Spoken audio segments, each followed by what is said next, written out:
pressure on supply, and the UK has now begun the release of our share of 13.5 million barrels of oil. Second, on our energy security.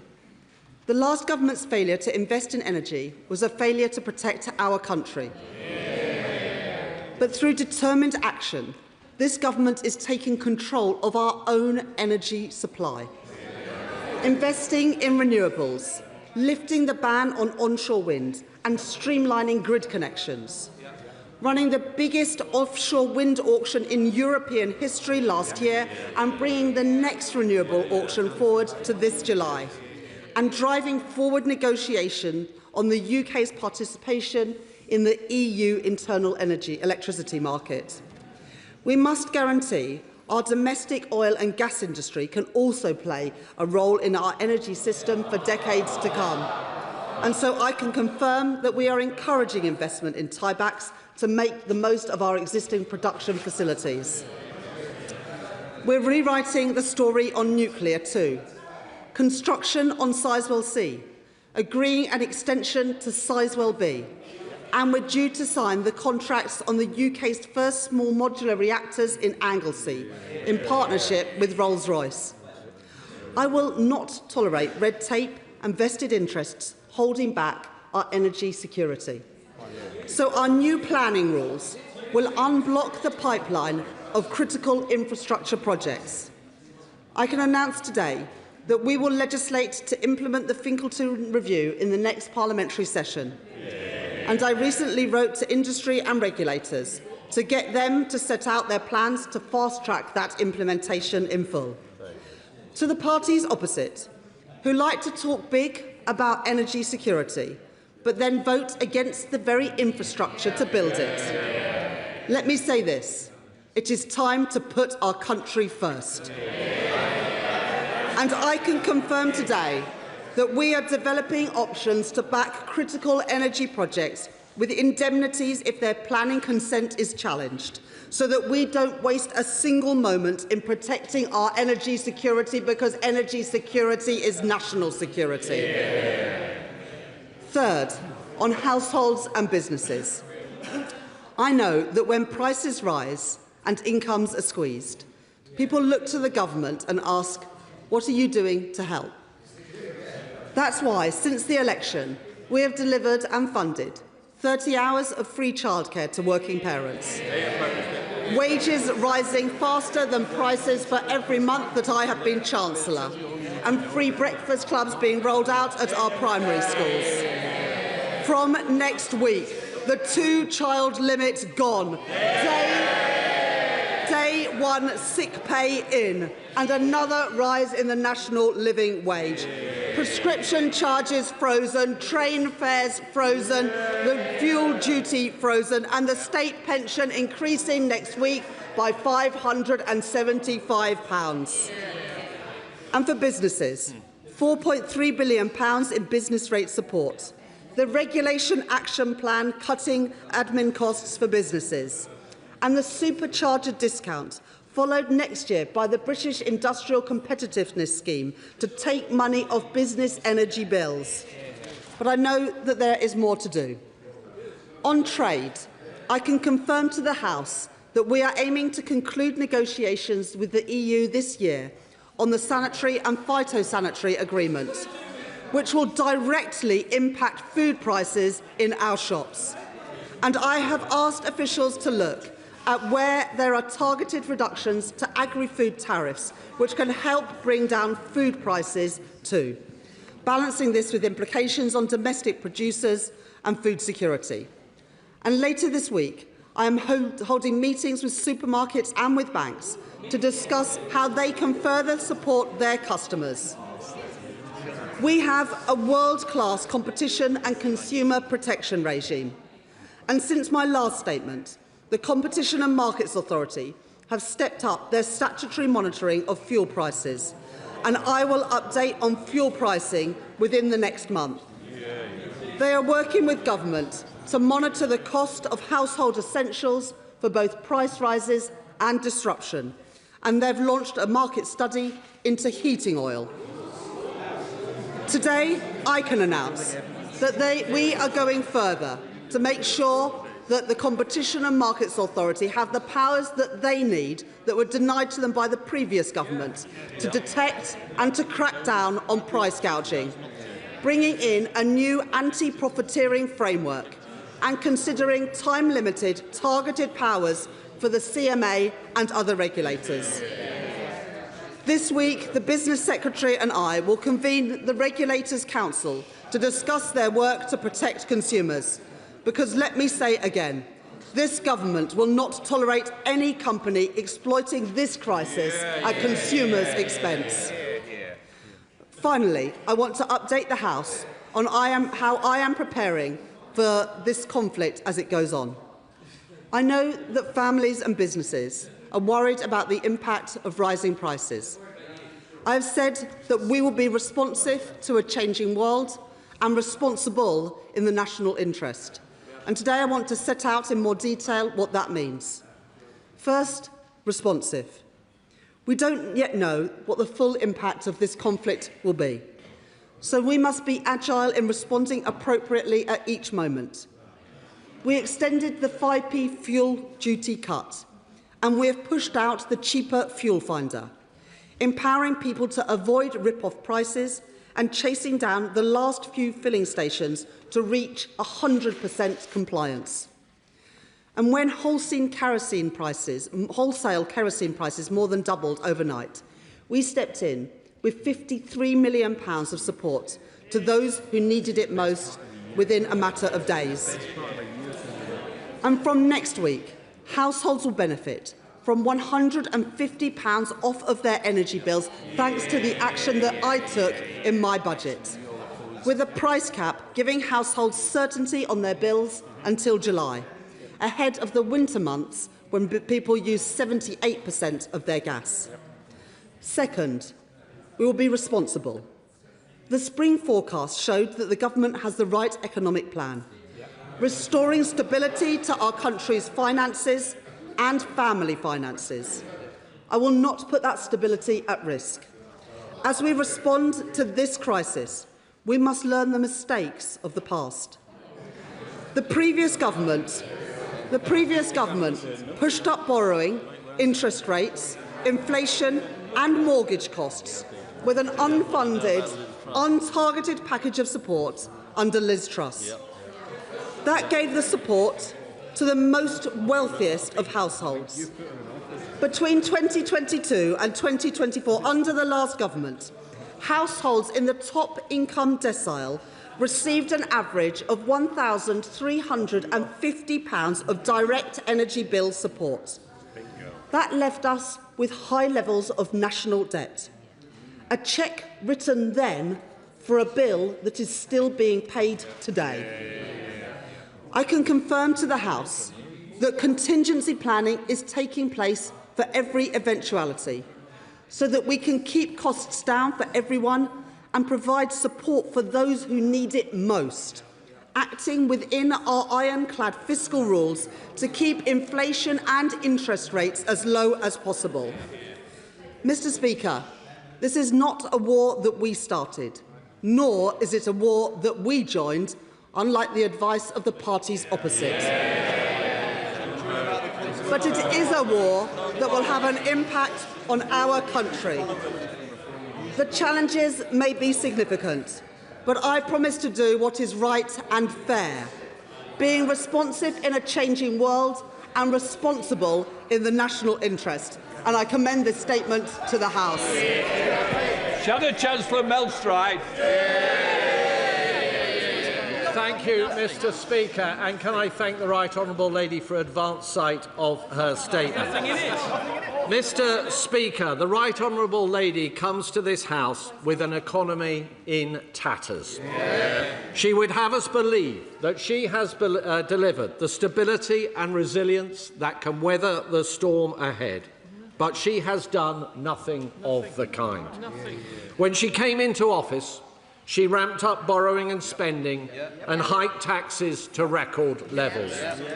She was warned at the time by the OBR and others that her policies would mean higher inflation, higher borrowing costs, higher interest rates and that she would destroy jobs. All of that, Mr. Speaker, has come to pass. Her mismanagement and foolish choices have given us the highest inflation in the G7, the highest borrowing costs of any major advanced economy, with gilt yields higher than Greece and Morocco, fragile fiscal headroom, the highest unemployment since the pandemic and rising, and GDP per capita falling.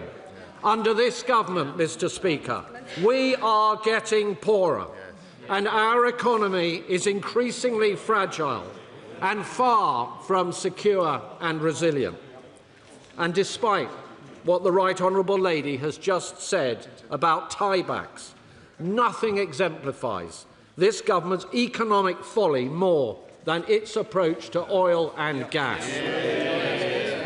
The utterly misguided net zero obsessions of the Energy Secretary have led to the absurdity of reduced extraction, whilst we see jobs destroyed, tax revenues foregone, and energy security smashed. And the greatest tragedy of all, Mr. Speaker, that in Jackdaw and Rosebank we have fields ready to go. In just months, they could be pumping vital relief to millions. Jackdaw alone has enough gas to supply over 1.5 million homes. Yet the Right Honourable Lady has nothing to say on that matter. And less oil and gas extraction means greater dependency and less security. This road leads to ruin. On energy, on the cost of living, on jobs, on growth, on public finances, on every measure that matters, this Chancellor has left us weak, weak, weak. And in the face of this energy shock, there are millions who are about to suffer as a result. So, with respect to her statement today, could I ask her, how many fuel retailers have yet to engage with the new fuel finder service? And can she comment on the widespread reports of technical glitches and out-of-date price information? She mentions a small modular reactor planned for Wilfer. But given the need, can she explain why she has chosen not to go ahead with the large-scale nuclear site that was signed off by the last Conservative government? And specifically on energy cost support, can I ask her, what fiscal capacity does the Right Honourable Lady believe she has to support those in need? What is her plan to ensure that any targeted approach truly reaches all those who are in need? And on the matter of targeting, in her statement, Mr. Speaker, the Chancellor criticised the last Conservative government support package for not being targeted. But what she failed to mention is that the now Prime Minister was then urging for support to be universal. Indeed, he said at that time that Labour's approach would ensure, and I quote, that no household would pay a penny more on their bills. No consistency from the Right Honourable Lady. How is she going to ensure that support for those depending on heating oil reaches those who need it most? This support, Mr. Speaker, will, of course, under this government, be funded through the taxes of hard-working people. Indeed, the reduction to energy bills this April is simply being taken from bills and being dumped onto the shoulders of hard-pressed taxpayers. But it does not need to be this way. For is not the critical question this? Where is the control of public spending? Where is the renewed resolve to grasp the welfare bill, to get people off benefits and into work?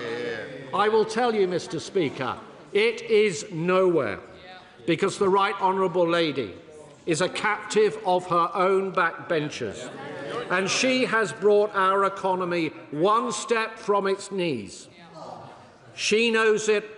The country knows it, and now we must all brace ourselves for what is to come. Not from a position of strength, as the Right Honourable Lady is so desperate to have us believe, but from a position of weakness, of her own making. Chancellor of the Exchequer. I think that statement only revealed that the Shadow Chancellor is utterly out of his depth.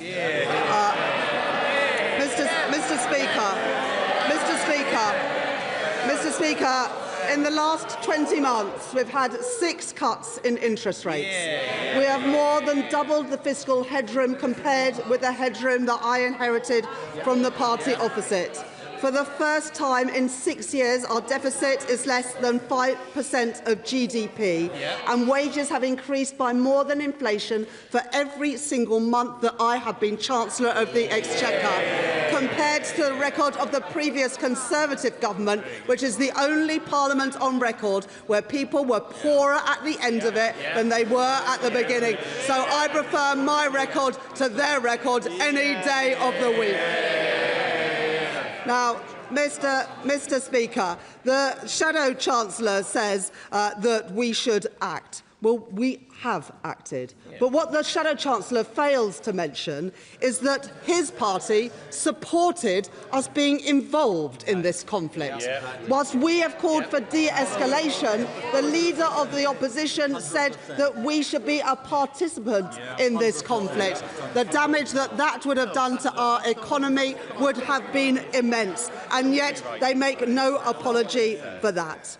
The Leader of the Opposition said yesterday about the Prime Minister that if he is creating a support package that is going to be done with taxpayers' money, then she thinks that we should be doing things that aren't going to cost the taxpayers' money. So on the one hand, you've got the Shadow Chancellor saying that we should do more and put in more money, and then you've got the Leader of the Opposition saying we shouldn't do anything. So where do the party opposite now sit on the £53 million support that we gave on heating oil? Because that was using taxpayers' money to support those who needed it most. It was the right thing to do, but now the Leader of the Opposition seems to suggest that that was the wrong thing to do.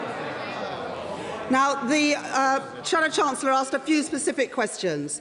On the cheaper fuel finder that we have introduced, more than 90% of retailers have now signed up to it, and of that 90%, all of them are updating their prices regularly, and we, along with the Competition and Markets Authority, are chasing down the final few that haven't submitted their prices.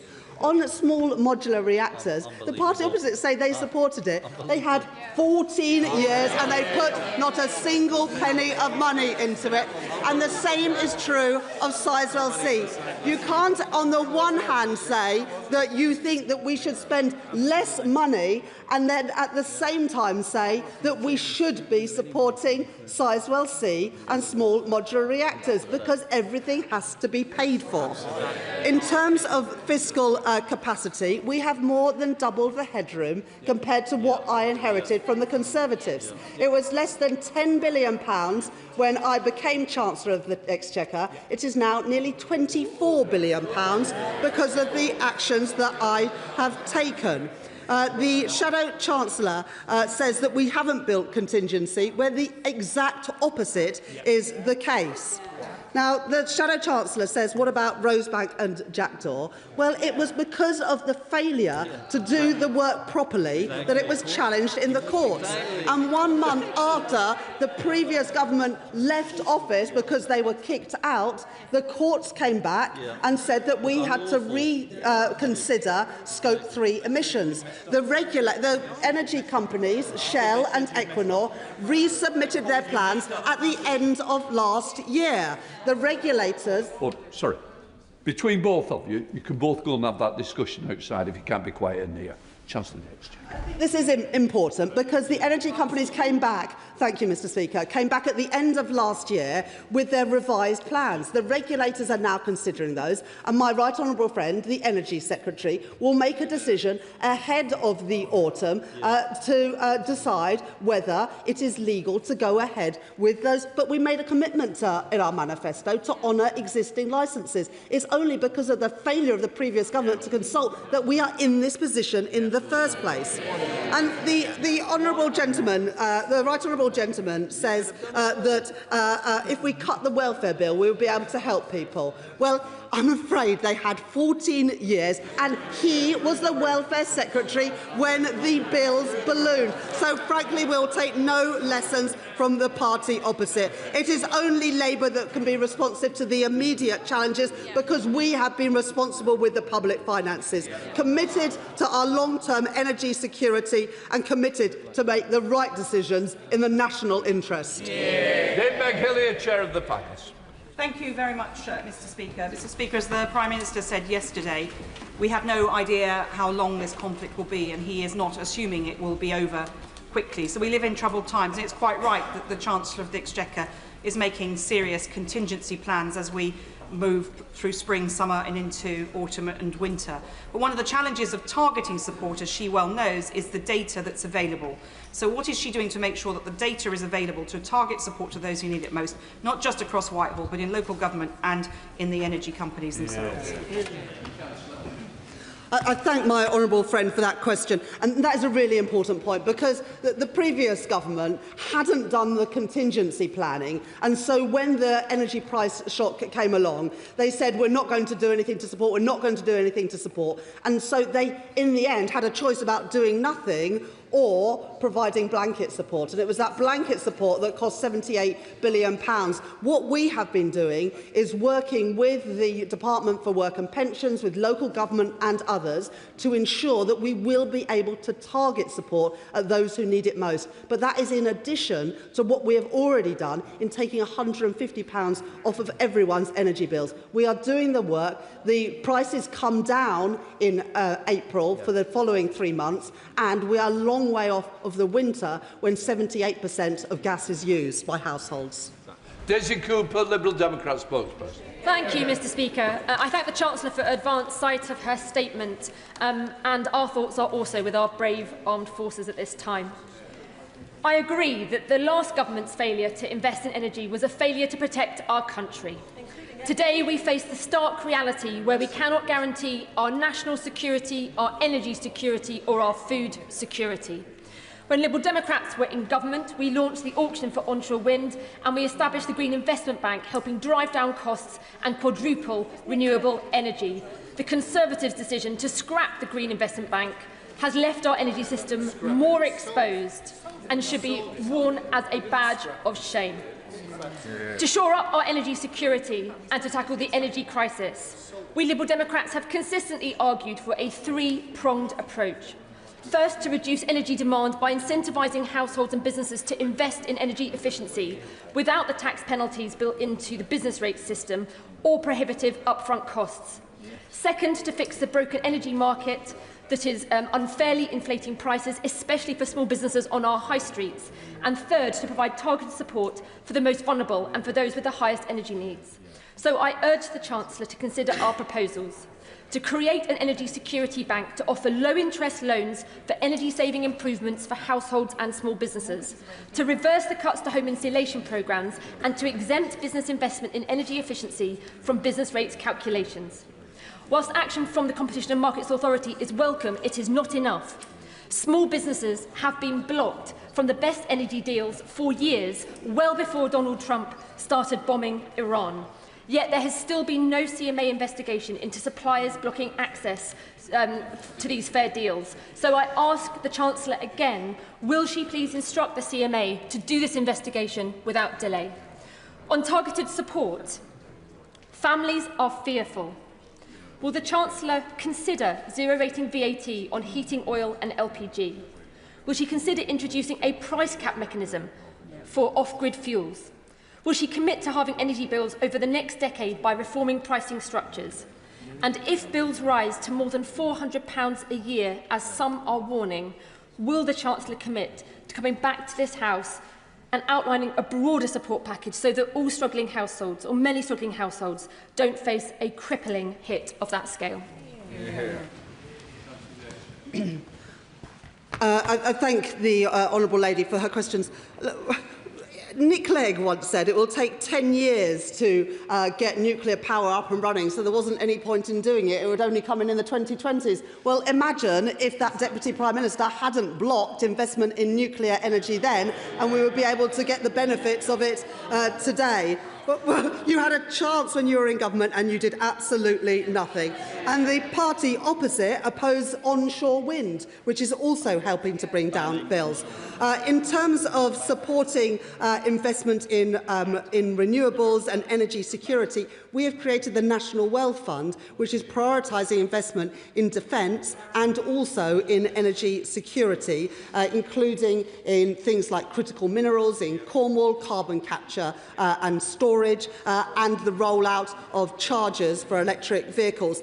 And we've also put £14 billion into the Warm Homes Plan to help subsidise and support people to make energy improvements in their home to reduce their energy consumption and therefore reduce their bills, alongside the Warm Homes discount, and where we have doubled the number of people who are eligible for it. On businesses, we are, through the business rates consultation, looking at improvement relief to ensure that if people do make improvements, including on energy efficiency, that they won't then be whacked with higher business rates. And on heating oil, the Honourable Lady said we should cut VAT on it. Well, when they were in government, they increased VAT on everything. So it's a bit rich to say that they want to cut it now. But we have asked the Competition and Markets Authority to do a review into heating oil, which I set out today, as well as the £53 million of support that we've put in. But there seems to be a sort of slight contradiction in what the Honourable Lady is saying between whether she wants targeted support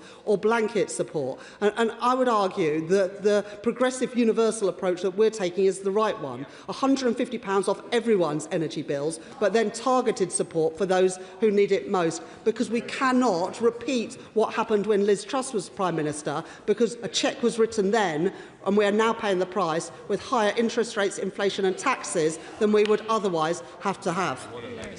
John Trickett. Mr Speaker, and I welcome the Chancellor coming to the House as soon as possible to make a statement.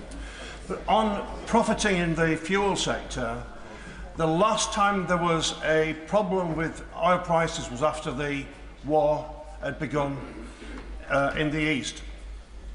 And the government then, following its laissez-faire market policies, allowed prices to rip to an extraordinary extent. And the consequence, as we saw, was outrageous profiteering within the energy sector. So, can the Chancellor indicate that we're not going to follow the failed laissez-faire ideology of the party opposite and intervene directly in the market to prevent outrageous profiteering occurring in this occasion? I thank my honourable friend for that question, and that's why we have the Energy Profits Levy and the Electricity Generators Levy, so that we can claw back any excess profits. And it's also why, on this side of the House, we believe in an active and strategic state, including empowering our regulators, like the Competition and Markets Authority, to ensure that the price gouging that we've seen in the past is not able to happen after the conflict in the Middle East. Sir Edward Lee, the Father of the House.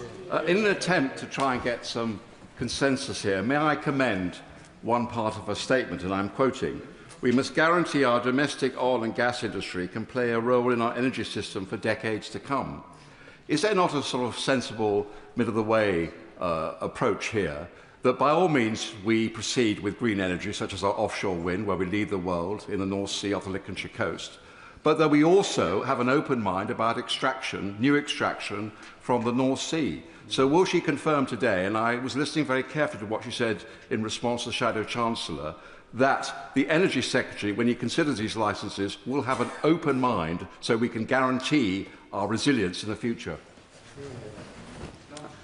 I thank the honourable gentleman for his approach and his question.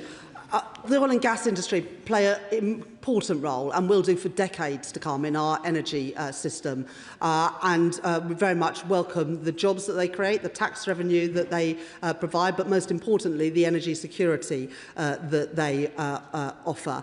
At my budget last year, I set out the new North Sea oil and gas strategy, which includes allowing the use of tiebacks or infills on existing sites. Now, for the reasons that I explained, we now have a quasi-judicial decision that the Secretary of State for Energy and Net Zero has to take on Rosebank and Jackdaw. But of course he will approach that with an open mind, because this government does recognise the importance of our oil and gas sector.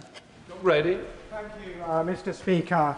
Would my right honourable friend agree with me that the essential truth is that the government has introduced a package of measures to make the poorest families in Glasgow and across the United Kingdom better off, whereas the party opposite proposes to plunge these families back into extreme poverty? They left us with ridiculous levels of debt and the weakest defence since the 1930s, and their record is absolutely shameful.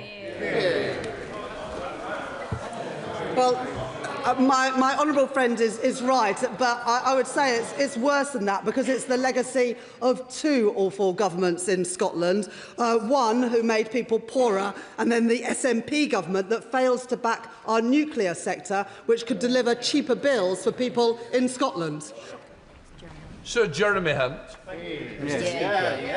Could I gently ask the Chancellor to be less partisan at a time of crisis? If she brings before the House, difficult measures that are right for the country, she will have the support of the whole House. But if she is partisan, she won't. And I actually rise to support her basic instinct, which is for targeted rather than universal support. 4 years ago, energy bills were heading to £4,000. We are nothing like that. We don't know what the oil price will be next week, let alone this winter. But most of all, although last time we gave support to households and families with her support by increasing borrowing, we cannot react to every single economic shock by further increasing our national debt. So will she confirm that when she comes to the House in her budget with targeted support, it will be fully funded and not funded by increasing, yet again, our national debt? I thank the Right Honourable Gentleman for that question. When the Right Honourable Gentleman became Chancellor, it was on the back of lots of promises that there would be no support on energy bills. But the Honourable Gentleman and others recognised that that position was not sustainable. But work hadn't been done on how to introduce a targeted system. So the choice was a binary choice between blanket support or no support. And the Right Honourable Gentleman took the right approach then in ensuring that people's energy bills didn't go through the roof. But a target approach would be more appropriate, because the top third of families under the previous approach got more than a third of the benefit. That's not right, it's not sensible, and all it does is drive up inflation, interest rates and taxes in the future. So it's not the fault of the former Chancellor that that approach was taken, but we are using this period when energy prices are actually falling because of the approach I took in the budget to ensure that we are in a position in the autumn to have a targeted approach. Luke Murphy. Thank you, Mr. Speaker, and I'm grateful to the Chancellor for her statement, particularly in setting out the long list of interventions this government has taken on the cost of living, which stands in stark contrast to the party opposite, who left the worst legacy on living standards in a generation. Can the Chancellor confirm that in the weeks and months to come, as she takes decisions encouraging regulators to take action and in contingency planning, that she will have that same thing in mind, protecting our constituents' living standards while also ensuring economic stability? I thank my honourable friend for that question. And, you know, it's why what we did in the budget last year was so important, because in other countries, domestic energy bills are going up now. But because of the measures that I took in my budget last November, energy bills will fall from the 1st of April, despite everything that is happening in the Middle East. But I can tell you what would have the biggest impact on bills is if this conflict escalates, as the party opposite at the beginning wanted it to do. Alistair Carmichael. Thank you, Mr. Speaker.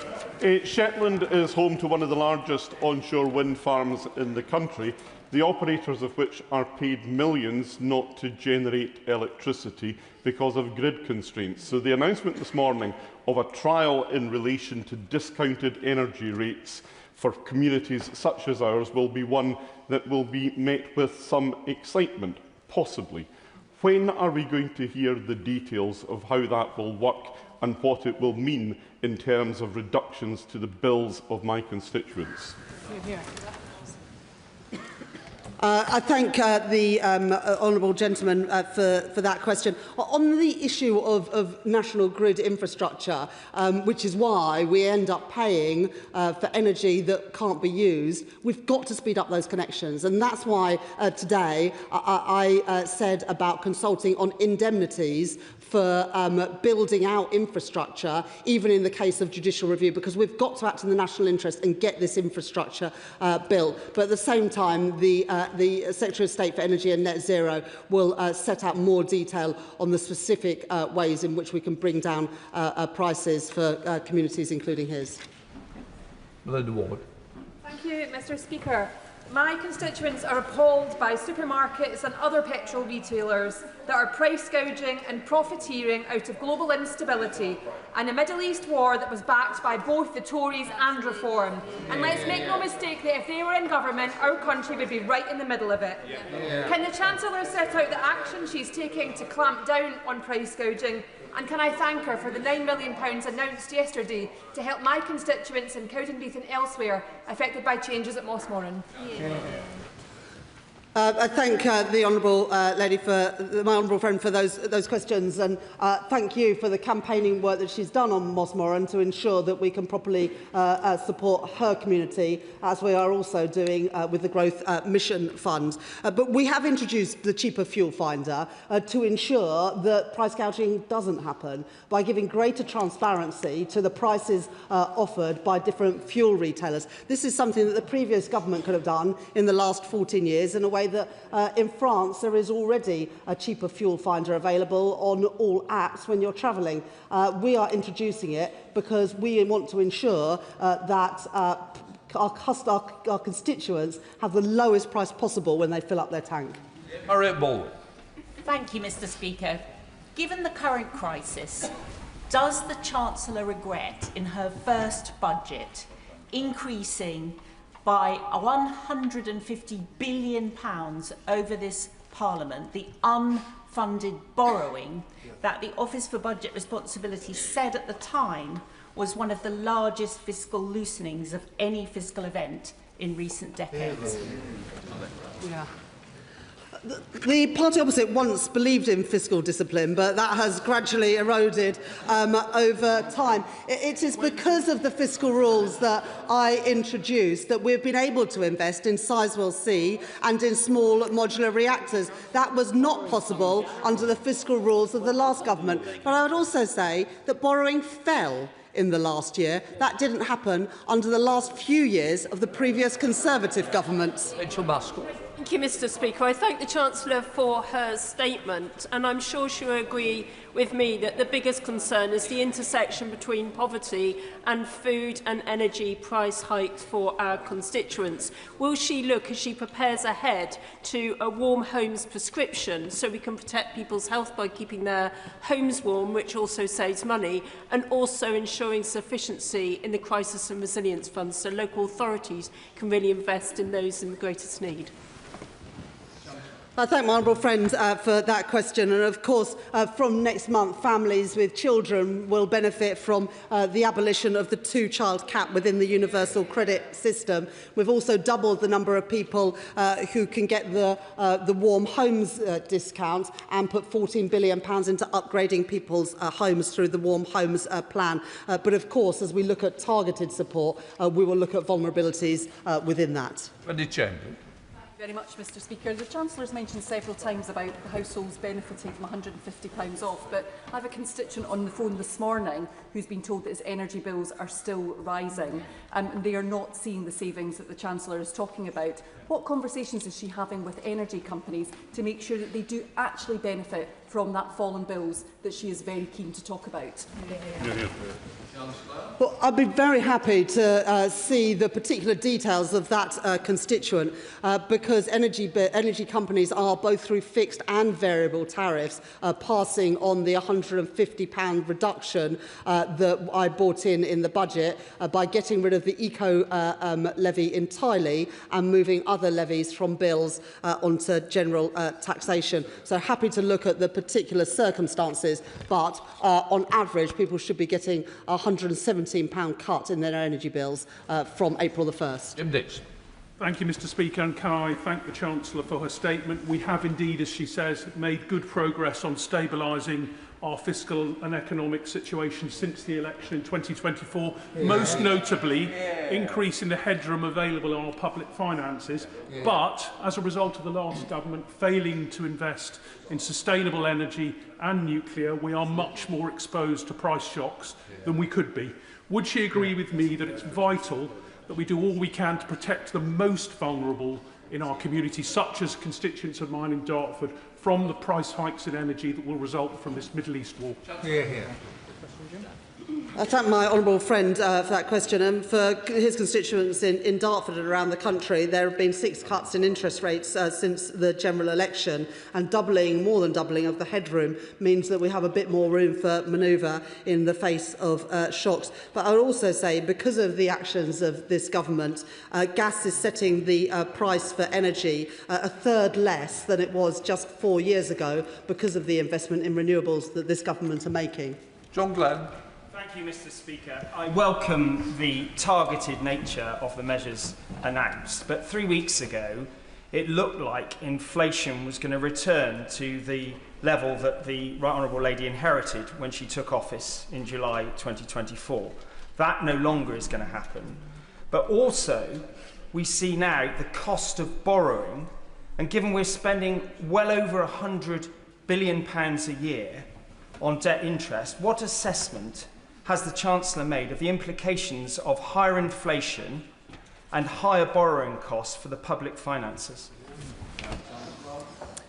I thank the right honourable gentleman for that question, and it is because of those concerns and not wanting to put any upward pressure on borrowing costs or inflation that we are looking at what targeted support can be offered rather than the blanket support the previous time that energy bills went up. The Bank of England offered their assessment on potential impacts on inflation, but as the Governor of the Bank of England has also said, the upward pressure on inflation because of the conflict in the Middle East is tempered somewhat by the action that I took in my budget last year, which reduces inflation between 0.4 and 0.5 percentage points, taking some of that upward pressure on inflation off. Dan Cobb. Thank you, Mr. Speaker, and can I thank the Chancellor for her statement. Can I ask her to do something for a specific group of people, and that is people in the private rented market who have to rent their home, and especially in more deprived communities like mine, their energy bills are going to go up, but still their biggest outgoing each month will be their rent. And it is too often exploitative in areas like mine.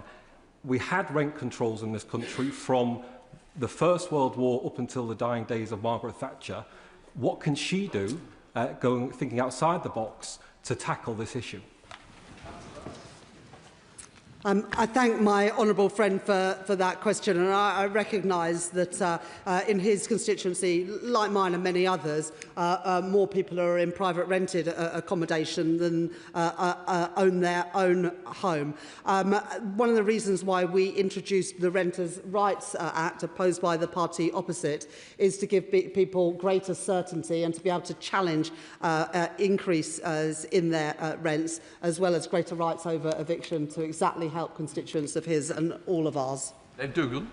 Thank you, Mr. Speaker. Just 3 weeks ago at the spring statement, I cautioned the Chancellor that significant fiscal intervention would be required to protect businesses and households in the face of this war in the Middle East. And she said at that time that thanks to her actions, the finances of the UK were in robust condition. Now she prevaricates in order to protect those self-same public finances. The two things can't be true at the same time.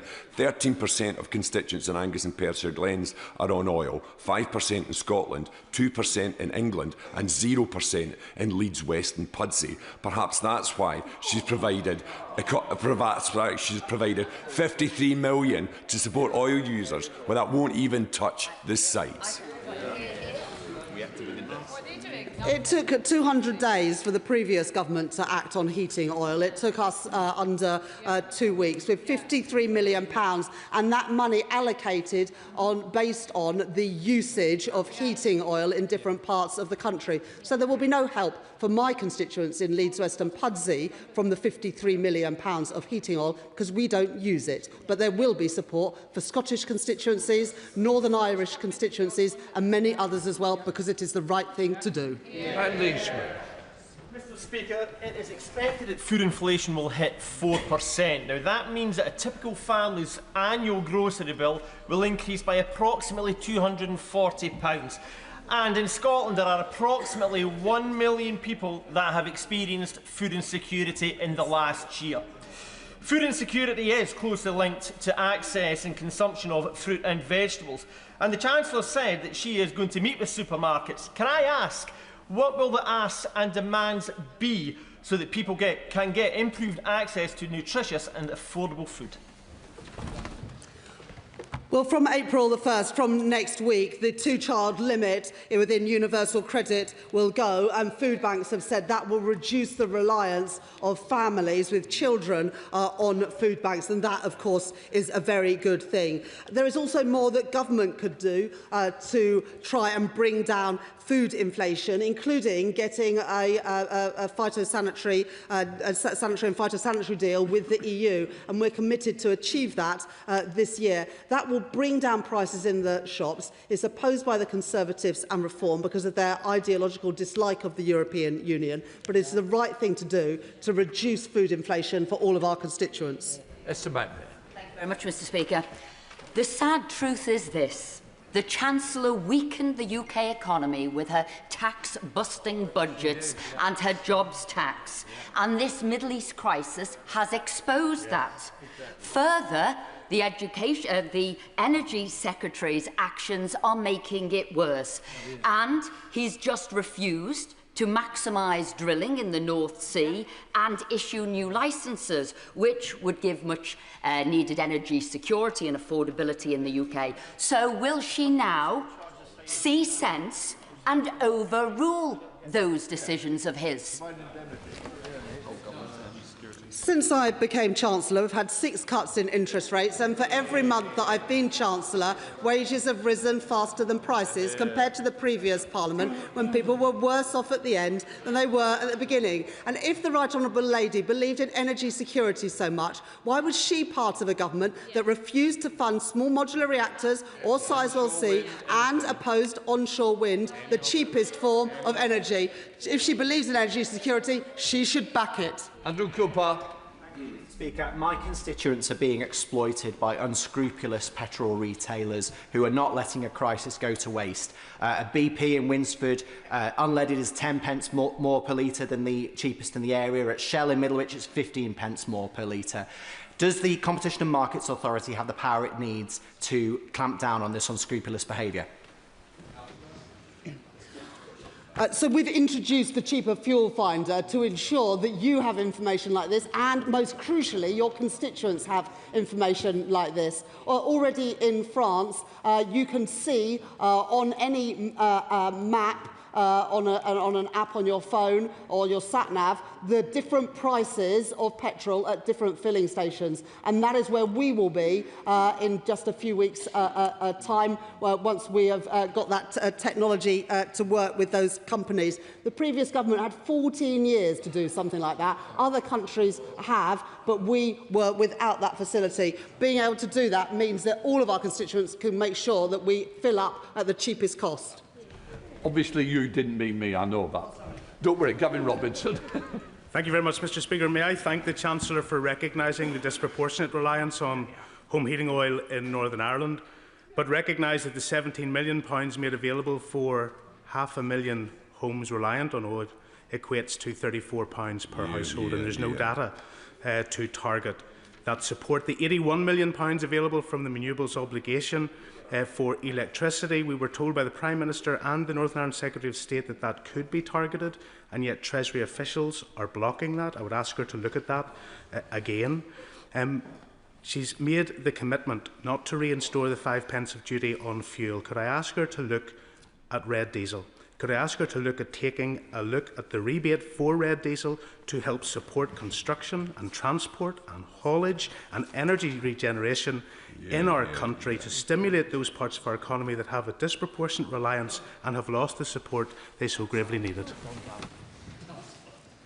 I thank the honourable gentleman for that question. On heating oil, thank you for what he said, and obviously a disproportionate amount of that support has gone to Northern Ireland, given the greater reliance, and we encourage local authorities to use that money to target it at those who need it the most, and at the same time to ensure that everybody is supported. The Competition and Markets Authority are doing an urgent review to make sure there is not price gouging going on. But we acted in a matter of days on heating oil, and that was the right thing to do. On red diesel, when we froze the fuel duty, we also took action on red diesel, but of course happy to ensure that the relevant minister meets with the honourable gentleman to talk further about what needs to be done.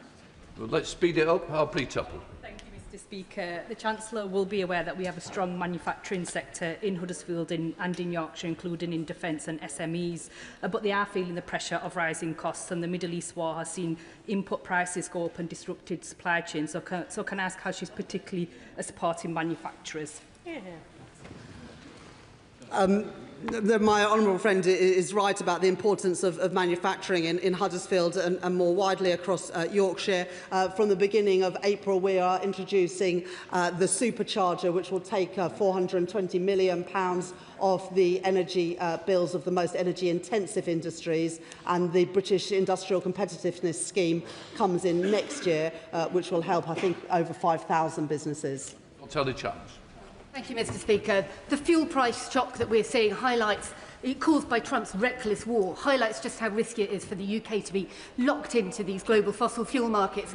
And of course, the CCC just recently pointed out that the cost of achieving net zero by 2050 is less than the cost of a single fossil fuel price spike, reinforcing the point we need to invest in the clean green technologies and get ourselves off being hooked on fossil fuels. Now, we've got a key problem in the UK because gas is coupled to electricity prices. Decoupling those prices is crucial. Will the Chancellor look at the report last week from Commonwealth that points out that decoupling could be achieved right now and would save households at least £200 each? Yes.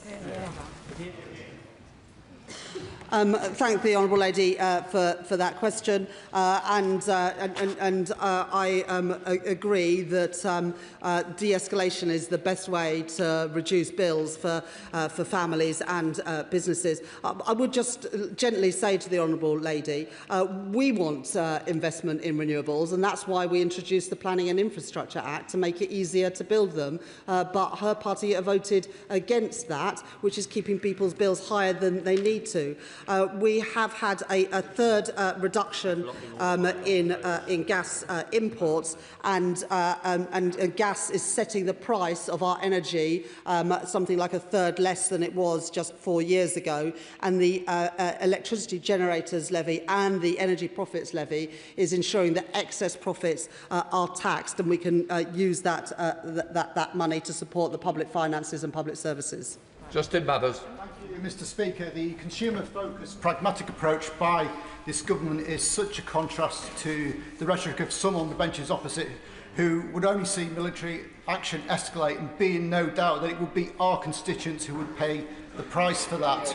So in respect of the CMA, I welcome the report this morning about what action they're taking to tackle rip-off debt fees, but that report took several years. So in respect of the new powers that the Chancellor's announced today from the CMA to tackle price gouging, can she confirm that the CMA will be able to act swiftly, nimbly, in real time to tackle companies who seek to exploit this particular crisis? I thank my honourable friend for that question, and it's absolutely right. The gung-ho approach of the party opposite would have made this crisis worse, not better, and our approach diplomatically has been to de-escalate this crisis at every stage, in part because we don't want that cost of living impact on families. In terms of the Competition and Markets Authority, as my honourable friend knows, we met them a couple of weeks ago to talk through what more can be done with cheaper cheaper fuel finder to roll that out to investigate the impact on heating oil, and within the next few weeks the CMA will be coming back after that investigation and looking more widely about how to keep prices down for all of our constituents. Thank you, Mr. Speaker. The £474,000 awarded to Dorset Council last week as part of the Chancellor's announcement is welcome, but I must tell her it really won't touch the sides, and more is going to need to be done to support rural communities. Unwillingly and unwittingly, the government is going to be profiteering from this by having a massive hike in VAT and duty take. Could I urge the Chancellor, because this would not add to government borrowing, to ring-fence either in whole or great part those excess receipts that she will be receiving, to ring-fence to support rural communities across the country as they face into this cost of living crisis? Good question. Thank you for what the honourable gentleman said about heating oil, and as well as the direct support for his local authority and many others, the CMA work is also crucial to stop businesses exploiting this crisis to increase profits. And as I said in the answer to the previous question, the CMA will be reporting on that shortly. What I would just say about ring-fencing certain tax revenues, it's clearly the case that a prolonged conflict is going to reduce other tax revenues and push up borrowing costs. So it's not possible to ring-fence a particular tax for a particular use, because other tax revenues are going to be coming down. But the whole reason we have the energy profits levy and the electricity generators levy is to have some sort of stabilisation in the system to bring in money to support the government and our constituents when it's most needed. And of course we'll be using it to do that. Speaker, can I thank my right honourable friend for the serious approach he's taken to this conflict, unlike the hokey-cokey approach we've seen from the party opposite. Peterborough is willing to play its part developing our energy infrastructure, and we've already had £1 billion worth of private investment to upgrade the gas networks based out of Peterborough. But my constituents will know the price hike is not just about what's happening now in the Middle East. It's about a decade where we have not built the energy infrastructure this country needs. Will she reassure me that her plans today will speed up new nuclear, speed up investment in renewables, and get this country building the energy infrastructure we need if we have to tackle this for the long term? Thank my honourable friend for that question. It's great to see that investment coming into Peterborough, supported by my honourable friend in the gas networks. And that's in stark contrast to the party opposite, who got rid of our gas storage facilities, stalled on nuclear, stalled on renewables, and as a result has left us more vulnerable to an energy price shock. Question, Ben Lake. Speaker, what contingency planning is taking place to support non-domestic energy bills, especially in rural areas such as mine, where a great number of small businesses, community organisations rely on heating oil and LPG? The best thing we can do to support households and businesses, and I'm sure he will agree, is to de-escalate this crisis and bring it to an end as quickly as possible. But as I've set out in my statement today, I will not tolerate businesses price gouging and earning excessive profits because of the conflict of the Middle East. That's why we've got the CMA with new powers to ensure that that doesn't happen, and why we are targeting support at those who most need it. Can I? Point of order, Sir David Davis. Thank you, Madam Deputy Speaker. After the financial crash in 2009, a banker called Tom Hayes was wrongly sent to prison. Last July, the Supreme Court overturned his conviction, and in January they instructed the government to pay him just shy of £300,000. He has still not been paid, not because the government is disputing the sum, but because they can't agree amongst themselves which department should make the payment. So he cannot get an answer as to what's going to happen with him. I cannot get an answer. I don't even know which minister to approach because of the dispute, the wrangle going on inside the government. I've written to the Lord Chancellor. His department tells me I'm not going to get an answer at least until the middle of next month. So can you tell me, Madam Deputy Speaker, how I can establish the responsible department so that this House can get a proper answer to how this injustice is going to be resolved? Can I thank the right honourable member for his point of order? In the first instance, he may wish to consult the clerks in the table office for advice as to how he can best elicit a response, but he might also like to raise this with the Leader of the House at Business Questions, who will then be able to ensure that the question is directed to the correct government department. Point of order, Sir John Hayes. Very grateful, Madam Deputy Speaker. And I rise as the chairman of the All-Party Group on Acquired Brain Injury, concerned about the news that 287 patients from a hospital in Northampton are to be relocated across the country. NHS England have told local health bosses the hospital isn't fit for purpose, and so they must reallocate these people. Many are brain injured. The member from Northampton South is very concerned about this, because many are his constituents. Given that you probably haven't had notice of a statement from the government about this, how can I draw it to the House's attention beyond this? And how can ministers be asked to come here to explain what they're going to do about this woeful situation? Can I thank the right honourable member for his point of order? He is quite right. I certainly have not had any notice of a statement on this, but of course he can raise this at health questions. Again, the advice, he can raise this with the Leader of the House, but he has certainly done an excellent job of highlighting the issue. I believe also in debates which I have listened to, and I'm sure the Treasury bench has heard him this afternoon. Point of order, Bel Ribeiro Addy. Thank you, Madam Deputy Speaker. Tomorrow, the 25th of March, is the UN's International Day of Remembrance of the victims of slavery in the transatlantic slave trade. The Ghanaian government's resolution declaring the transatlantic slave trade as a crime against humanity, backed by the African Union, CARICOM and a growing global coalition, will be debated. Given our nation's central role in the trafficking and enslavement of African peoples, a vote against would be a betrayal of every life it consumed. This House has never debated this. How can we be certain that our UN vote reflects the will of this Parliament and, more importantly, the will of this country? Madam Deputy Speaker, how can we ensure decisions of this magnitude taken in our name receive the democratic consideration they deserve before a vote is cast? Can I thank the honourable lady for her point of order? As she will know, the government conducts diplomatic relations in the United Nations under Crown prerogative. Nevertheless, she has placed her concerns on the record and the front bench will have heard them.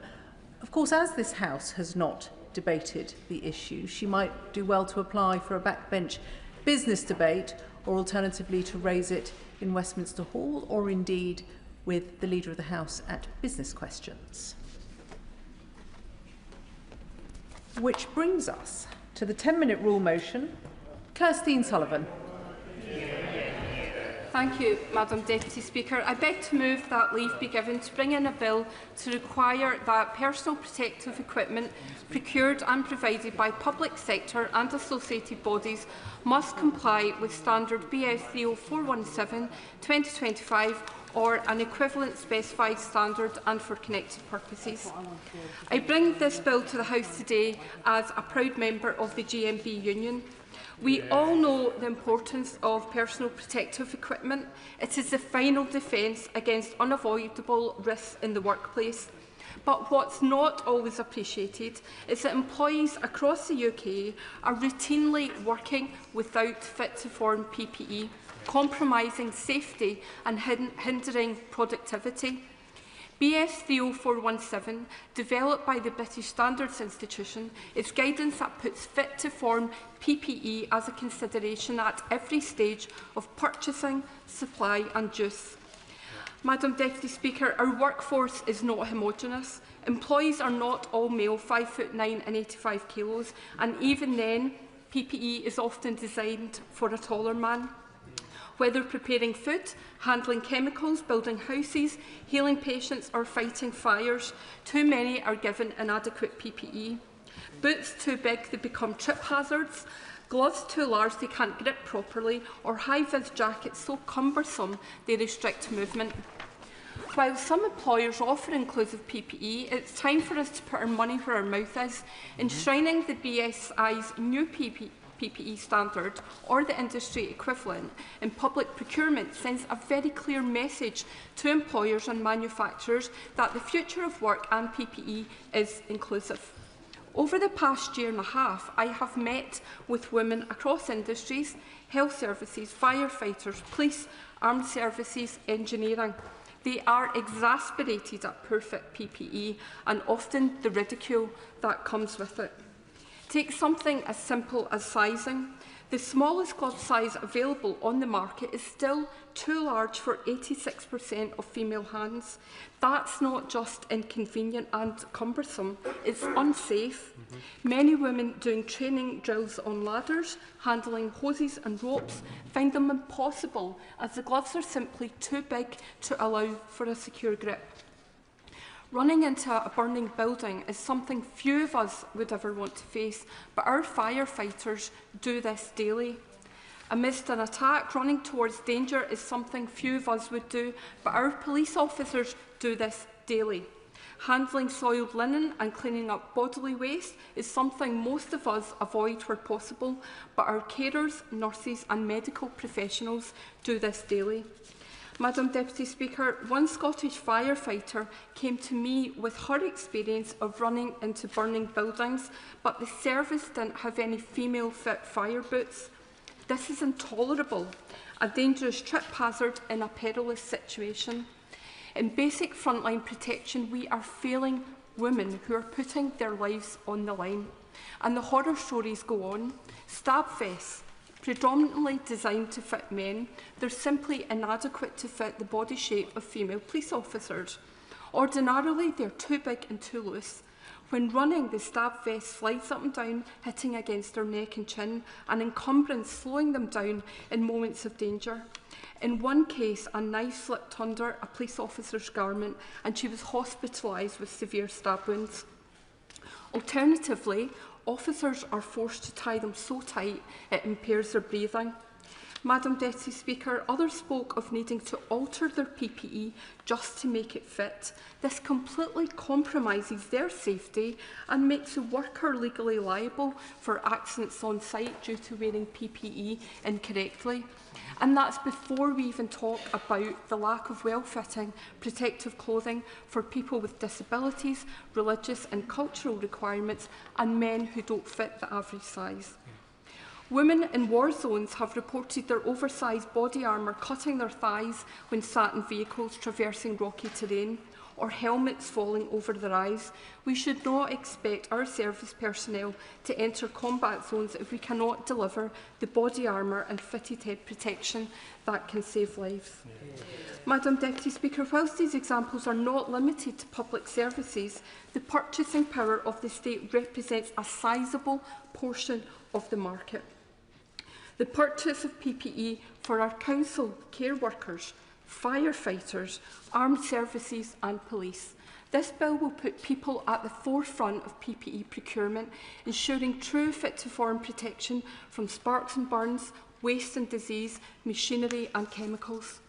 Madam Deputy Speaker, I would like to give special thanks to the people who put so much work into the new BSI standard and helped me learn all things PPE, a subject that was not my forte but has soon become a passion project. Firstly, the BSI drafting panel, superbly led by Sarah Gibbs and Natalie Wilson, and I'm grateful for the inspiration of Roshi Hussain for challenging PPE straight from graduation into various construction sites. Robbie McGregor for all his help, and the GMB team, Mel and Lindsay, for bringing their campaign for inclusive PPE to employers and to the workplace. I must also place on record my thanks to my parliamentary assistant, Angus Walker-Stewart, who very diligently followed me down this rabbit hole. I will also take this opportunity to wish the British Standards Institution a very happy birthday, and it's a big one, 125 years of standardising our rail gauges, plug sockets and now PPE. Madam Deputy Speaker, I want to conclude my proposal of this bill by bringing it back to where I live and where I come from politically. International Workers' Memorial Day falls on the 28th of April every year. In Bathgate, where I live, we gather in Balbardy Park. It is most beautiful in the springtime, with the cherry blossoms welcoming visitors to the park. Now designated a Park of Peace, this old colliery site saw at least 23 fatalities during its operation. International Workers' Memorial Day's motto is Remember the Dead, Fight for the Living.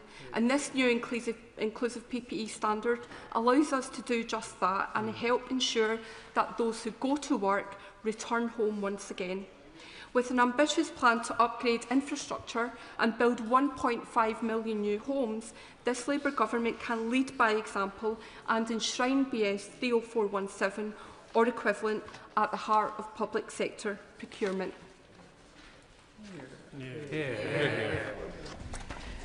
The question is that the honourable member have leave to bring in the bill. As many as of that opinion say aye. Aye. Of the contrary, no. I think the ayes have it. The ayes have it.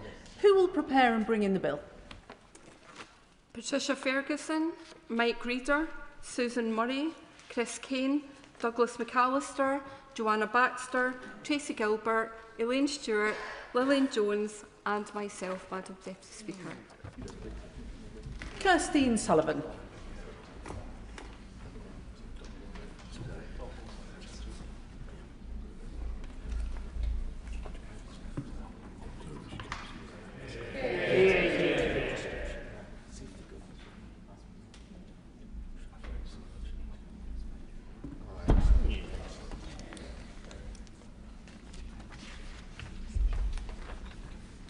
Personal Protective Equipment Inclusive Standards Bill.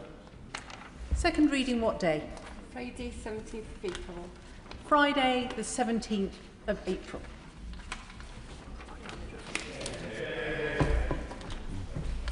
We now come to the Opposition Day motion on oil and gas. I inform the House that the Speaker has selected the amendment tabled in the name of the Prime Minister. I call the Opposition spokesperson to move the motion. Thank you, Madam Deputy Speaker. I beg to move the motion as on the order paper. What do Renewables UK, Scottish Renewables, Greg Jackson from Octopus, the Chair of Great British Energy, the unions and the Tony Blair Institute all have in common? They all think the Labour Party has got this wrong. Yeah, all of them. They all think that we should make the most of our oil and gas in the North Sea. These are some of the most powerful advocates for clean energy in this country. These are the great and the good of the Labour left. They all get that shutting down the North Sea is an act of economic self-harm, an unforgivable own goal when it comes to Britain's energy security. The question is, why doesn't the Labour Party? Let's go through our arguments one by one. First, the Secretary of State has argued that the North Sea does not help our energy security because all of the oil and gas gets sold abroad. This is rubbish. We use all of the gas that we drill in the North Sea. It makes up about half of our supply. If we do not use our own North Sea gas, by 2035, we'll be 3 times more reliant on foreign imports of LNG. That's much dirtier foreign gas. Why would we use that when we could use our own? The idea that it does not affect our energy security is pure misinformation from the Secretary of State, and MPs in the House today would be unwise to repeat it. Even the Climate Change Committee acknowledges that we will still need oil and gas for decades to come. If we are going to need it, then we should get as much as possible from Britain. That's just common sense. Second, they say maximising our own resources in the North Sea makes us more reliant on fossil fuels. This is total rubbish. Producing our own oil and gas has no connection with our consumption of oil and gas. The biggest barrier to electrification is not our oil and gas industry, it's the party opposite, making electricity more and more expensive by piling levies and taxes onto people's bills. Using electricity to heat our homes or drive our cars can help us make us resilient during a price spike, but the problem is our electricity is too expensive. And what the Secretary of State is doing, piling cost after cost onto people's electricity bills, is making the problem worse. I will give way on that point. I'm most grateful to the Right Honourable Lady for giving way Would she agree with me that the simple thing to do in order to bring down the bills is to scrap net stupid zero, so you can scrap all the carbon taxes, scrap all the green levies, and all our consumers and households are better off? And please, your donors. Well, I thank the gentleman for his question. I do think we need to take some of the green taxes and levies off electricity bills, because the problem that you've got is if the party opposite keep making electricity more expensive, no one will want to use it. Yep. That's why our policy is the opposite of theirs. We believe we should make electricity cheap by taking off green taxes and levies. And that has nothing to do with the North Sea. Drilling in the North Sea doesn't stop anyone buying an electric car. It doesn't stop us building nuclear, of which I am a strong advocate, or wind or solar for that matter. They say that drilling in the North Sea leaves us tied to fossil fuels. But why? They only need to look at Norway to see this isn't true, a country which makes the most of its own oil and gas resources, but where lots of people drive EVs. So let's hear none of that argument today. Third, they say it won't help reduce costs for ordinary people. This is economically illiterate rubbish. We are paying tens of billions of pounds to import oil and gas from Norway from the exact same basin we could be drilling ourselves. What does destroying our oil and gas industry mean for public finances over the next decade? £25 billion in lost tax revenue. They say they are taxing the wealthy. Are they in the real world? They are taxing anybody with a pulse. Pensioners, middle earners, small businesses, farmers, drivers. If they breathe, they are taxing them. They are taxing them and people are suffering. But they could instead be getting that tax revenue from thriving industry instead. I'll happily give way on that point. The North Sea oil industry halved in the last decade when her party was in government. The Honourable Lady might like to know that oil and gas jobs have been stable for the last 6 years, but we are losing 1,000 jobs a month because of their policies. The reason I know that is because I have been to Aberdeen. Maybe she would like to do the same. We also saw yesterday that the markets are charging us 5% for our borrowing. That's because they think we borrow too much and earn too little. But there's an easy way for the country to earn some more money. We can make the most of our own resources and back the North Sea, and this would drive down costs for everyone. It's unfashionable at the moment to talk about balance of payments, but if you keep sending billions of pounds abroad and rack up your credit card bill, that causes costs for everybody. Fourth, climate. Labour will say drilling our own oil and gas in the North Sea is climate vandalism. I'm quoting the Secretary of State. This is patent rubbish. Every drop of gas we don't drill ourselves, we import from abroad instead. The LNG that we import has 4 times the emission of gas that we could get from the North Sea.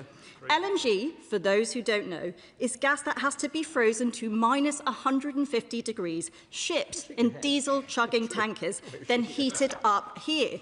That's why it has much higher emissions overall. Now, the Labour Party, who say they care about this and that climate change is the biggest threat to our national security, their words, not mine, they have a choice today. We could be 3 times more reliant on that dirtier LNG shipped across the Atlantic, shipped in from the Middle East, or we could use our own gas with 4 times fewer the emissions. Which would they prefer? Virtue signalling higher emissions under the Secretary of State, or more jobs and lower emissions under our plans to back the North Sea? I'll happily give way in that point. I'm grateful to my right honourable friend. And does she not, like me, feel not only sorry for all the consumers up and down the country who see billions of taxes that could be paid if we just produce more oil and gas here, could be used to lower the taxes when they fill up their cars and travel to work, but does she also not feel sorry for the 2 members opposite, because they are captured by an ideological Secretary of State? Neither of the 2 ministers on the front bench are idiots, neither of them, and yet they are captured by an ideological Secretary of State who's literally having to make them swear that black is white. I thank my right honourable friend, and these are 2 Scottish MPs. They have been to industry. They know what people in those areas are saying. They know the jobs that are being lost. And the question is, when the answer is so blindingly obvious, when we could use things that we make in this country rather than using dirtier imports from abroad, the question they need to ask themselves is, why can't their Secretary of State see the truth. Fifth, they say new fields will take too long to get up and running. This is dangerous, short-termist rubbish. Jackdaw and Rosebank could be up and running by Christmas. They have been sat on the Secretary of State's desk gathering dust. This hiding behind the process, I was part of the process. It is in the Secretary of State's gift. It is up to him to make the assessment. We are in an energy crisis. He could speed this up if he chose to do so. Jackdaw alone could produce enough gas to heat over 1.5 million homes. As their own Chancellor commends Norway and Canada for drilling more. That's what she said last week. She commended them for drilling more. She said every country must do its part by generating more oil and gas. They should ask themselves why their party position seems to be support the oil and gas industry anywhere but Britain.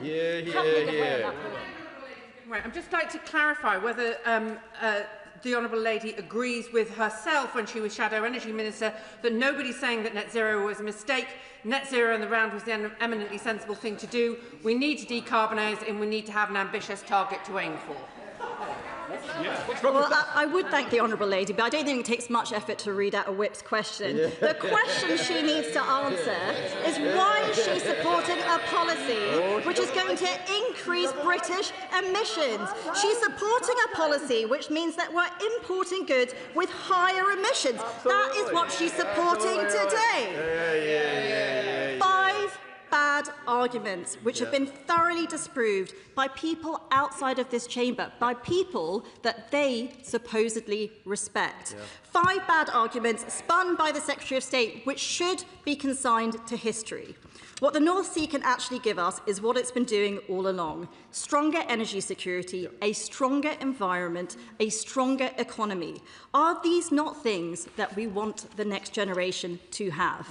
And the question they need to answer is this: what reason does Renewable UK or their very own chair of Great British Energy have to back the North Sea if it doesn't give us these very things?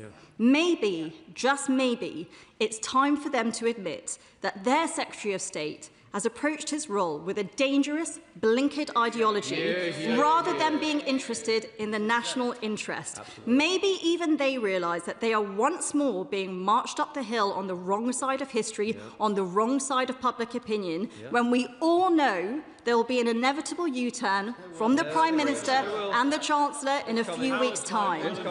It is mad at the best of times to not want to make the most of our own resources. This idea that you would ban industry if you think they can't change prices in this country. Let's be clear, that is an argument to shut down all business in this country.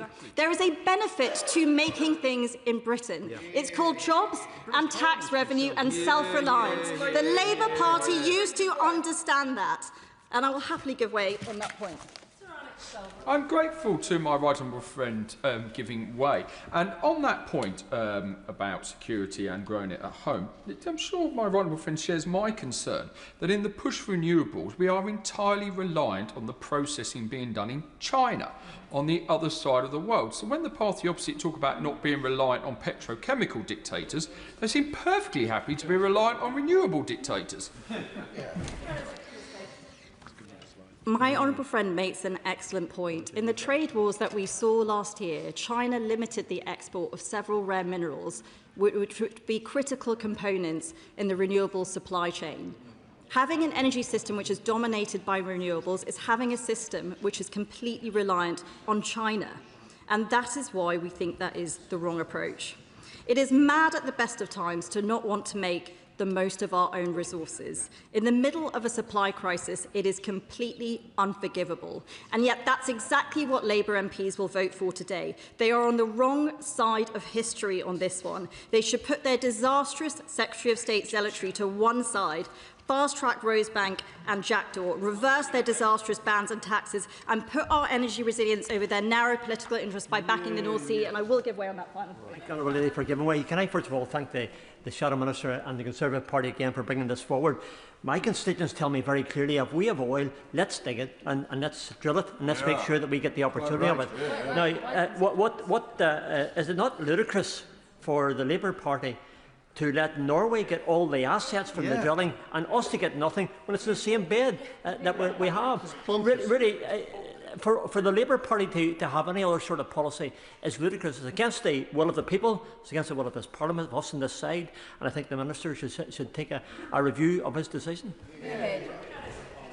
Well, I thank the honourable member. I think these are the strongest words that I've heard from him in my entire time in Parliament, and the party opposite would be wise to heed them. At the moment, we are in a situation where we share the same basin with Norway, and last year they drilled 46 new wells and they made 21 new discoveries, and we drilled 0 wells for the first time since 1964. This is exactly the same basin. There is not a geology difference. It is a political line drawn down the middle. It is quite clear that it's the Labour Party's approach and the Secretary of State's approach which is driving this industry into the ground. I will happily give way on that point. I thank the right honourable lady for giving way. And one of the reasons why Norway, of course, is so successful is because of the certainty that is applied to the tax regime in respect of oil and gas drilling. Now, within the Conservative Party motion, as I read it, they seek to remove the energy profits levy. As a point of clarity, can she be clear with the House as to whether she would want that to be replaced by the oil and gas petroleum mechanism, as suggested by so many in the industry in Aberdeen? Thank the honourable gentleman. I know his party has a checkered past in backing the North Sea, but what I will say is that I'd be happy to work with anyone to look how we can support the industry. My position is clear. At the moment, we are taxing companies at a marginal rate of 100%. We are banning new licences, the only country in the world to do so. We are making ourselves more reliant on dirtier gas from abroad when we could be using our own resources and taking in £25 billion of tax receipts. And that's why I urge the party opposite, the party who used to be the party of workers, they used to be the party of industry, they used to be the party that understood aspiration in this country, to put themselves on the right side of history and vote for the motion today. The question is, as on the order paper, I call the Minister to move the amendment. Martin McCluskey. Thank you, Madam Deputy Speaker, and I beg to move the amendment standing in my name and the name of the Prime Minister and other honourable members.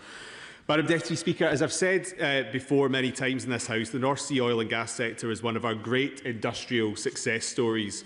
We are proud of the role that the North Sea's workers and communities have played in helping to power our country and the world for decades, and we recognise the role that let me make some progress. And we recognise the role that oil and gas will play in our energy mix for decades to come, as well as the vast skills and experience of our offshore workforce. But as a government, we also have a duty to be honest about the challenges that we face. And the reality is that more domestic oil and gas production won't make us more energy secure and won't take a penny off bills. There is a lot of debate on this issue, so it's important to focus on the facts. And on that point, on the point of facts... for giving way, because earlier today the Secretary of State refused to answer my question about why it is that the price of gas in the United States is between a third and a quarter of the price of gas here in the UK. Perhaps the Minister could help us all and help the British people, because this goes to the heart of it, about the price of gas and the size and cost of our bills. As the honourable member will know and will have heard me say earlier in this speech, the price of gas and oil is set on an international market, and extracting more from the North Sea would not make a penny's difference in terms of price in this country. The North Sea is a super mature basin that accounts for around 0.7% of global oil and gas production. Production has been naturally falling for more than 20 years, which means our North Sea no longer has the reserves available to support domestic energy demand. And crucially, any new licences now would not make any difference to people's energy bills, because regardless of where it comes from, oil and gas is sold in international markets where we are price takers, not price makers, and I'll give way. If we were to accept that argument, notwithstanding the fact that there are global markets and supply and demand leads to much lower prices in some places than elsewhere, but let's accept, for the purposes of this, let's accept that it makes no difference to the international price. It's billions of pounds in foregone taxes. which could be used to reduce prices, to reduce VAT, to reduce all sorts of impositions on the British people, saving not pennies but many pounds from ordinary people's bills. That's true, isn't it, Minister?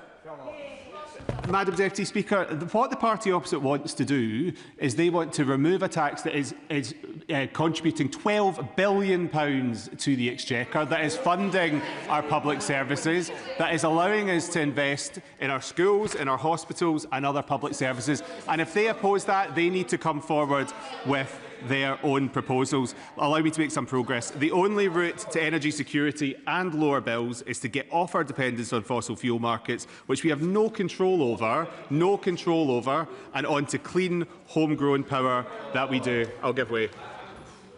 The Minister for giving way. There seems to be some sort of complete failure to understand how the gas market works. Because the gas market works on piped gas, it works on local markets, and it works on an integrated supply and consumption system. And yet he's addressing it as though it's shipped oil. It's not the same market, and yet he's dealing with it as though it is. Could he please begin to address the fact that this is a very different market? We have been importers since 2004 of gas, and the party opposite will know, because they presided over the period of this decline. They will know that it's been declining for some time. Allow me to make some progress. Recent events in the Middle East are yet another reminder of the need to speed up that transition and protect British people from these price shocks. Thanks to our mission to make the UK a clean energy superpower, we have already seen £90 billion of investment announced for clean British energy, but now we are determined to go even further and faster in pursuit of national energy security. And I'll give way. Thank you, Minister, for giving way. And I accept his point about having more homegrown renewables can be good for insulating ourselves from the economic output. But he will know there are great swathes of our industrial base that are gas dependent, not least the ceramics industry. So what message did he send to them? Because currently the price per therm is twice what it was 3 weeks ago. They're renewing their contracts.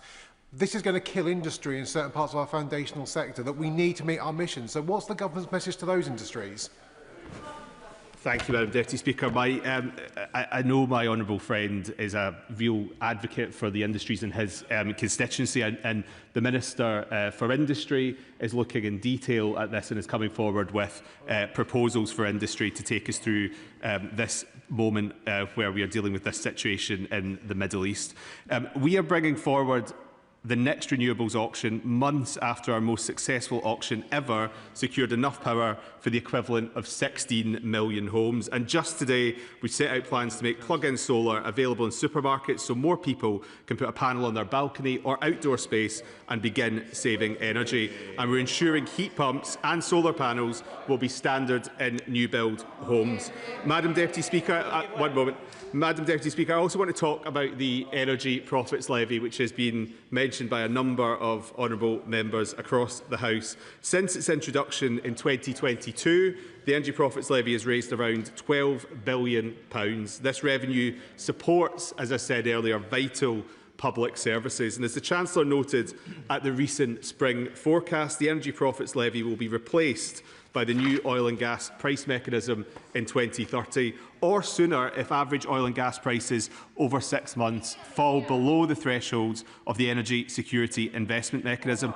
The Chancellor recognises industry's calls for the EPL to be replaced by the mechanism and wants to work with industry to provide certainty on the future fiscal regime whilst taxing windfall profits of energy companies. And I'll give way. For giving way. On the Energy Profits Levy, the OBR's own forecast last year downgraded the income that they're expecting from oil and gas by 40% between March and November, and then another 20% between November and March this year. By 2020-30, we're now only expecting £100 million from a sector that used to bring home billions. That's because of the EPL, and that's because of the ban on licences, and that's the impact that Labour are having on the oil and gas sector. The honourable lady will know that this is a windfall tax on windfall profits. If there are not windfall profits, there will not be a windfall tax. The motion, allow me to make progress. The motion also calls for an end to the ban on oil and gas licensing. The government has been clear that will support the management of existing fields for their lifespan. That's why we've committed to introducing transitional energy certificates that will enable some offshore oil and gas production in areas adjacent to already licensed fields, linked via a tieback, or in areas that are already part of an existing field. But new licences to explore new fields would make no material difference to overall production and would run contrary to the science on tackling the climate crisis. Why does he think the strategy of this government is so different to that of Norway? Nobody is doubting the commitment that Norway has to the environment and to net zero. And yet they're pumping more oil and gas than they have done for a very long time, notwithstanding their commitment in the longer term to net zero. Speaker, Norway has managed their fields in a very different way to this country has over a course of 40 or 50 years, and every country will take its own decisions on how best to secure its own energy supply, and many other countries are taking a similar approach to the United Kingdom. Let me turn now to Jackdaw and Rosebank, which is addressed in the motion from the opposition. At the outset, I should say that it would be inappropriate for me to comment on the merits of individual cases, because doing so could prejudice the decision-making process. As with planning decisions which are comparable in nature, offshore oil and gas projects are subject to a robust and legally grounded regulatory framework under which information submitted by developers must be carefully assessed. In both the Jackdaw and Rosebank cases, the Secretary of State will make a decision on whether to agree to these being consented in due course. It's imperative that all relevant material is properly considered so that decisions are sound, defensible and robust. When reaching a view, the Secretary of State will assess the overall balance between any potential significant environmental effects and the wider benefits to the interests of the country. And as members would expect, that assessment will involve considering a range of factors which may include energy security alongside environmental considerations. Some have asked why these decisions are taking time. The answer is straightforward. These are planning-type decisions that must be taken in full knowledge of the facts. The guidance on the assessment of Scope 3 emissions published last year in response to the Supreme Court's judgment is the first of its kind, and it is therefore crucial that we take the time to apply it properly. It serves no one's interest for decisions to be rushed, and certainly doesn't serve the benefits of industry or the honourable gentleman who is chuntering from a sedentary position's constituents, only to be overturned later by the courts, which was the mess that the previous government got into. Of course. I thank you for giving way. He mentioned their energy security, and of course this is fundamentally the most important issue facing us as a country at the moment, not only because of the conflict in the Middle East, but wider conflicts, including that in Ukraine. Is it not the case that we must stop taking short-term decisions and instead look for the long-term future of our energy so that we can get nationally controlled energy security, which is good for our national security too? My honourable friend makes a really important point that I think gets to the heart of this debate. We aren't going to learn the wrong lessons from the situation that we're currently facing in the Middle East. We will not make ourselves more reliant on fossil fuels at a time when we can see playing out day after day after day in all of our constituents at rising prices the effect of being overly reliant and overly exposed to gas and fossil fuels. Madam Deputy Speaker, we are incredibly fortunate to have the North Sea on our doorstep. For almost half a century, the oil and gas buried there has fuelled development and charged our economy. But for too long now, governments have ignored the transition that is happening before their eyes. We owe it to the North Sea's workers and the communities who have done so much for our country to set out a proper plan for their future and seize the immense potential in clean energy. And I'll give way. Thank him for giving way. The workers who he's referring to have a very different take on his government's approach to the North Sea than he does. Indeed, I think they would be incredulous at the arguments that he's making today and his government have made over many months, because it is costing them their jobs. He knows that moving from the Energy Profits Levy to the OGPM as quickly as possible will give those workers some hope and will help assist with energy security. Is he or his department currently in discussions with the Treasury about making that happen? Chancellor has had discussions with industry and will continue to have those discussions with industry. And that's right and appropriate way to conduct these decisions. And, I was pleased to be myself in Aberdeen a couple of weeks ago talking to the same workers that he mentions. And, of course, we need to do as much as possible, to ensure that oil and gas workers are properly protected through this transition, but that we also don't lose sight of the great potential, for example, in floating offshore wind, which will also provide a significant future for his constituents and for people across Scotland. As I was saying, the transition that is underway is the only way to get off the roller coaster of fossil fuels and build a more secure energy system. Following a consultation with businesses and communities last autumn, we set out the steps we're taking to unleash the North Sea's clean energy future. That plan recognises that our world-class energy workers and supply chains and the importance of supporting them through that transition, and I'll give way. Well, the Minister has been most generous. He'll know that Harbour Energy was the largest single producer in the North Sea. They're leaving.